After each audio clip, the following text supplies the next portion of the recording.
Ya, saya ingin menyentuh tentang usul yang saya buat secara bertulis mengenai laporan penuh pemberhentian ses payment. Ses payment kepada Kesultanan Sulu. Dan saya menerima surat yang usul ini adalah ditolak kerana terdapat prosiding mahkamah berkenaan tuntutan waris Kesultanan Sulu. Tapi sebenarnya apa yang saya mahu di sini Tan Sri Yang Di-Pertua adalah laporan penuh daripada Kementerian Luar Negeri tentang apakah sebenarnya yang berlaku apabila ses payment itu telah dihentikan. Kerana sebelum ini kerajaan Wisma Putra cuma mengatakan ses payment itu dihentikan, itu saja. Tapi apakah repercussion yang lain kita tidak tahu. Adakah dia secara unilateral dan bagaimana kedudukan keputusan Mahkamah Tinggi Kota Kinabalu yang mana telah menolak pun segala tuntutan ini. Jadi rakyat Sabah dan Malaysia keseluruhannya berhak tahu secara penuh apakah sebenarnya yang berlaku kerana ini adalah merupakan satu kerisauan yang amat tinggi. Jadi saya tidak menyentuh tentang prosiding Tan Sri Yang Di-Pertua. Itu saja saya pohon kalau boleh saya boleh merayu untuk kali kedua tentang apa sebenarnya yang berlaku apabila ses payment ini dihentikan. Terima kasih. Terima kasih. Tan Sri, sebelum Tan Sri jawab, boleh sikit je, iaitu yang diusulkan itu tidak ada kaitan dengan kes mahkamah per se. Ya. Yang dibangkitkan ialah mengapa mencetuskan, apa yang mencetuskan krisis sekarang ini yang menyentuh soal kedaulatan negara, betul. Ya. Soal penafsiran dan juga keputusan Sepanyol dan Perancis itu urusan mahkamah. Ya, betul. Tapi subjudis kes mahkamah di Paris ni tak ada dalam benda Sabah. Tapi tak apalah kalau keputusan yang Di-Pertua begitu. Ini tetapi mengapa dihentikan pembayaran 2013 yang menyebabkan kes ini hidup? Itu hal-hal yang boleh dijelaskan oleh Kementerian Luar Negeri. Dia tidak ada kaitan dengan mahkamah. Daripada 1878 pada 1939 kita guna 1939 keputusan dan kita jalankan sehingga 2013. Perdana Menteri pekan pandai-pandai berhentikan dan ini kalah, menyebabkan kita kalah dalam kes kerana kita tidak tunai janji itu. Sekarang pada tahun 2019 dalam masa Program Negara Tommy Thomas mengusulkan supaya ini dapat diteliti semula, dia disambung. Tapi yang ini harus difaham. Jadi kalau usul itu bawa mohon pandangan Kementerian Luar atau kerajaan, dan bagi saya ini Perdana Menteri, ini soal kedaulatan, soal apa semua. Jangan isu ini dihalang semata-mata kerana mahkamah. Dan mahkamah pula di luar negara. Kalau bicara soal mahkamah, mana semua isu tak boleh sebut. 1MDB tak boleh sebut, semua tak boleh sebut. Jadi saya mohon pertimbangan Yang Di-Pertua kerana ini sangat menyentuh perasaan bukan saja orang Sabah tapi rakyat Malaysia. Mana mungkin satu negara merdeka dan berdaulat dicabar tentang kedaulatannya dan parlimen tidak dibenarkan membahas. Ya. Kalau pandangan saya, isu-isu seperti ini membolehkan Yang Di-Pertua menangguhkan semua isu lain hanya untuk putuskan pendirian parlimen supaya parlimen boleh memberi sokongan kepada kerajaan sekiranya diambil keputusan yang benar. Keputusan yang tepat kita patut sokong. Jadi maknanya seluruh ahli Dewan Parlimen boleh bersetuju dan menyokong pendirian Perdana Menteri untuk mempertahankan wilayah dan memberi penafsiran yang sah sejak 1939 dan akan membantah segala usaha yang untuk mempertikai kedaulatan kita.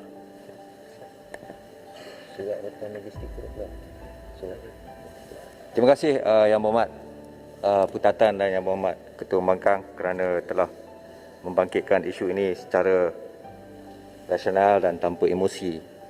Banyak perkara yang kita boleh capai sekiranya kita tidak beremosi. Isu yang ditangani oleh mahkamah di Sepanyol dan juga di Paris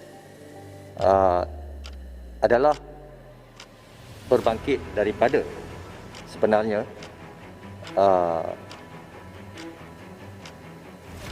pemberhentian bayaran yuran tersebut, pemberian bayaran tersebut. Antara lainnya, bukan satu-satunya isu lah ya, antara lainnya. Yang Berhormat Ketua Pembangkang sendiri pun telah berkata tadi bahawa pemberhentian bayaran tersebut telah menyebabkan kita kalah. Jadi adalah terang bahawa isu tersebut merupakan satu core issue dalam litigasi di Sepanyol dan di Paris serta juga di dalam proceeding arbitration tersebut. Jadi ianya tertakluk kepada argumen pertikaian dan juga argumen submission di dalam proses litigasi tersebut. Maka ianya sub judice pada pendapat saya. Tapi satu lagi hal ialah begini, saya teliti Yang Berhormat Putatan usul beliau. Usul beliau ialah untuk bukan untuk membincangkan tapi untuk membahas dan untuk meminta ataupun meminta menteri memperjelaskan. Jadi ianya memerlukan satu ketetapan. Dalam 18.2 tidak ada ketetapan. Nombor satu, tidak ada perbahasan. Ianya untuk membincangkan sesuatu isu yang berbangkit. Jadi perlu kita tengok tujuan 18.2 tersebut, purpose dan objektifnya. Kalau kita nak minta memperjelaskan atau menjawab, maka begitulah saya tulis dalam surat saya kepada Yang Berhormat Putatan, terdapat alternatif lain, iaitu dengan menanyakan soalan untuk jawapan lisan. Sebegitu prosedurnya. Kalau 18.2 kita hanya untuk bincang saja. Kita tak boleh suruh menteri atau kabinet buat itu dan ini kerana tidak akan ada ketetapan, tidak akan ada perbahasan, tidak akan ada ketetapan, tak akan ada undi pun 18.2 ni. Jadi saya nampak usul 18.2 ni selama ini telah disalah faham. 98% saya rasa usul yang difailkan 18.2 yang datang kepada saya semua untuk meminta itu dan ini, bukan untuk membincangkan. Itu telah saya kata banyak kali. 18.2 bukan untuk meminta, memohon dibuat itu dan ini, kerana tidak akan ada perbahasan dalam 18.2. Oleh kerana tak ada perbahasan, maka tidak akan ada undi, tidak akan ada masalah. Dan oleh itu tidak akan ada ketetapan. Ya. Jadi saya rasa Yang Berhormat Ketua Pembangkang, Yang Berhormat Putatan, lebih baik sekiranya kalau kita hendak penjelasan, difailkan soalan untuk jawab lisan. Itu keputusan saya. Ya. Datuk Yang Berhormat. Ya. Tuan Sri Ketua, dia tidak menghalang perbincangan supaya ada kertas supaya untuk ahli dewan.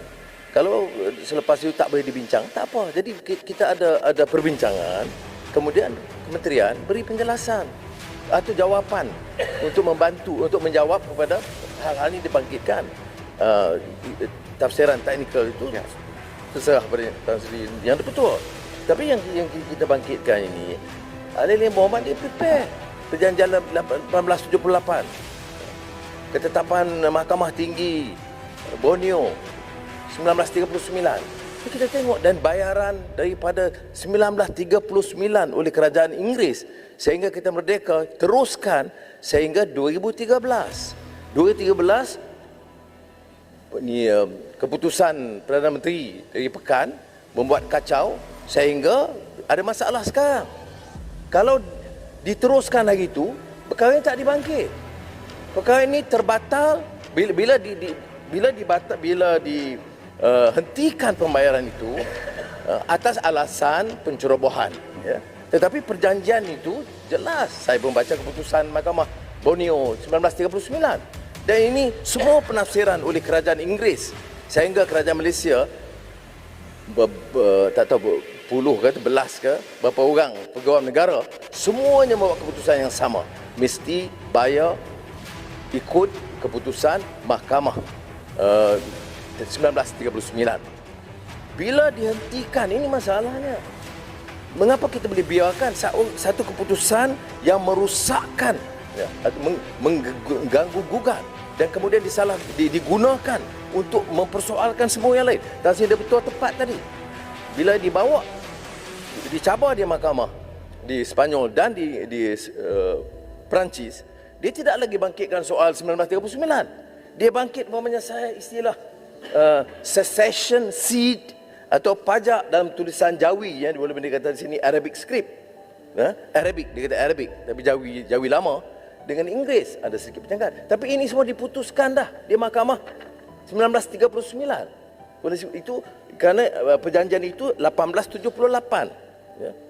Jadi sebab itu saya betul-betul Melayu yang betul paling kurang ya minta keputusan ahli Dewan Rakyat, minta satu keterangan terperinci dari Perdana Menteri atau Menteri Luar supaya memberi kefahaman kepada rakyat dan negara tentang isu yang menyentuh kedaulatan kita. Kerana bila dicabar di mahkamah Tan Sri Dato', tidak lagi penafsiran perjanjian 1939. Bila dicabar di mahkamah, dipertikai semua hak kebebasan Sabah yang menjadi satu wilayah Malaysia. Dan mana boleh satu negara atau rakyat boleh menganggap ini satu perkara yang ringan. Siapa saja mencabar satu inci tanah kita itu, mencabar seluruh.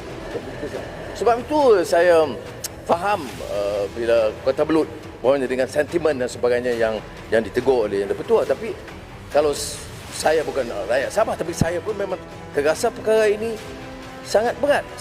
Tak buat homework seperti ini. Ya.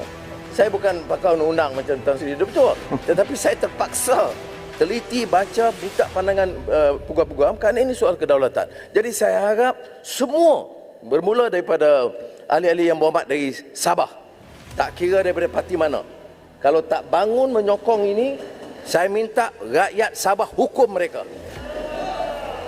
Terima kasih Yang Berhormat. Oleh kerana Yang Berhormat telah membuat permintaan kepada pihak eksekutif, so saya harap itu akan mendapat pertimbangan daripada pihak eksekutif untuk memberikan penerangan. Ya.